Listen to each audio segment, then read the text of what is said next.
Bonjour à toutes et à tous. Dans l'actualité de ce lundi, à 6 jours des élections européennes, nous ouvrons notre série Europe et Finistère. Aujourd'hui, coup d'œil sur 3 candidats finistériens pour la région Grand Ouest. Une météo exceptionnelle, un programme varié. La fête de la mer et du nautisme a fait le plein en rade de Brest ce week-end. Et puis la fête de la Bretagne célèbre depuis 5 ans la créativité, la convivialité et la diversité. À Pont-l'Abbé, un collectif d'artistes a présenté son univers et sa bulle d'air. Bienvenue dans ce JT du lundi 19 mai 2014. Ce dimanche, ce sont les élections européennes. Dans la région Grand Ouest, les électeurs ont le choix entre 25 listes différentes. Comment ces candidats envisagent-ils de représenter la région? Et puis également, quel est leur engagement au Parlement européen? Julie Sicot a posé 3 questions à 3 candidats finistériens. Comment agit un député européen face à des problématiques nationales? À 52 ans, elle achève un mandat de député européen et commence un second mandat de maire. Agnès Lebrun a travaillé aux 2 échelons local et européen. Elle est en 4e position sur la liste de l'UMP pour le Grand Ouest et elle répond à cette question. Il faut à la fois être européen, français, breton et finistérien. C'est possible. Ça demande, pour ma part, je crois, un exercice physique d'abord, parce qu'il faut ne pas être déconnecté. Moi, je ne suis pas un député hors sol. Et nous allons parler des problèmes qui nous sont particuliers. Non seulement on peut en parler, mais on en parle.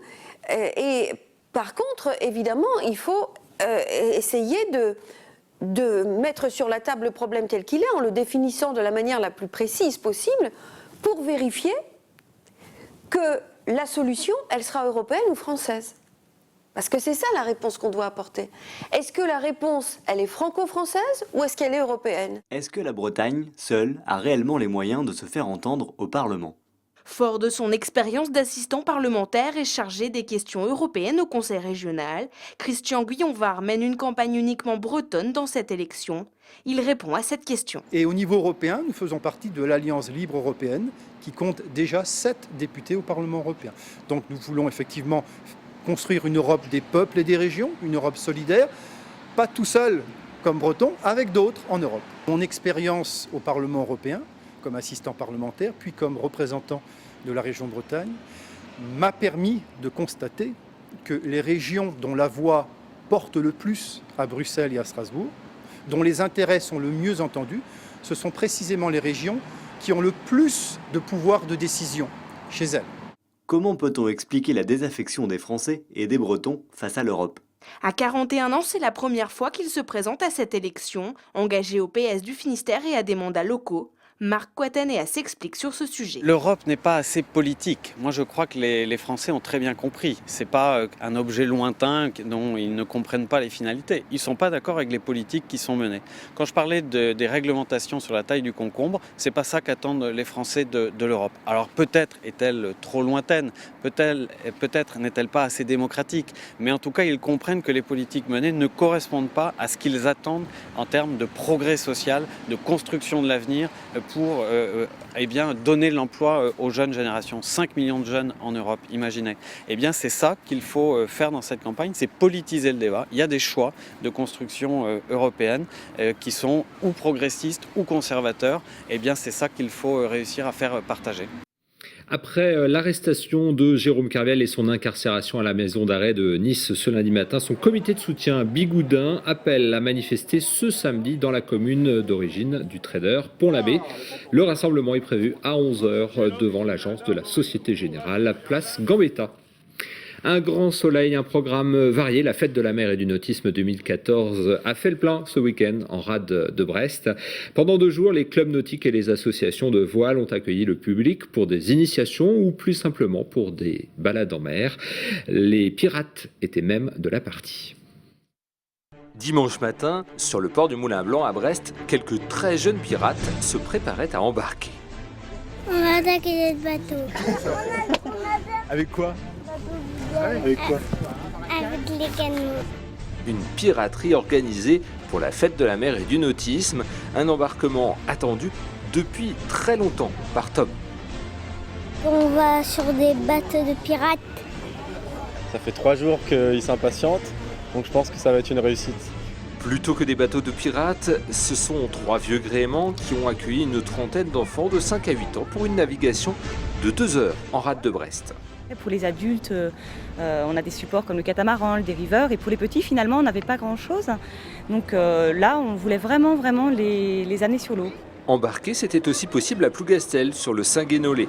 L'association qui s'occupe du bateau offrait des embarquements libres et gratuits d'une demi-heure sur ce coquillet de 1948. Il a été construit dans un petit port en face là, qui s'appelle le Fret et il est entièrement en bois.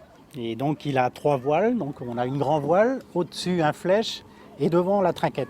Ici avec le Saint-Guénolé, les gens de n'importe quel âge peuvent embarquer et il n'y a aucune, même quelqu'un de 80 ans pourrait embarquer et c'est du nautisme pour nous. Ça. C'est une sensation de détente, de relaxation, c'est vraiment agréable. Vous allez prendre une adhésion ou pas? Ah oui, complètement. Je suis partie pour revenir. On resterait des heures. J'aime bien qu'on peut voir la mer et qu'il fait chaud et que le bateau c'est bleu. Et pour naviguer sur ces vieilles coques, il faut les entretenir. Exemple avec une quinzaine de bénévoles de l'association Antest qui effectuait le carénage de Notre-Dame de Rumingol sur le port du Moulin Blanc ce week-end.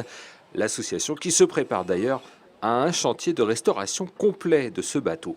Pour un bateau comme celui-ci, le grand carénage qu'on réalise en 3 tranches depuis 2013 va représenter plus de 200 000 €.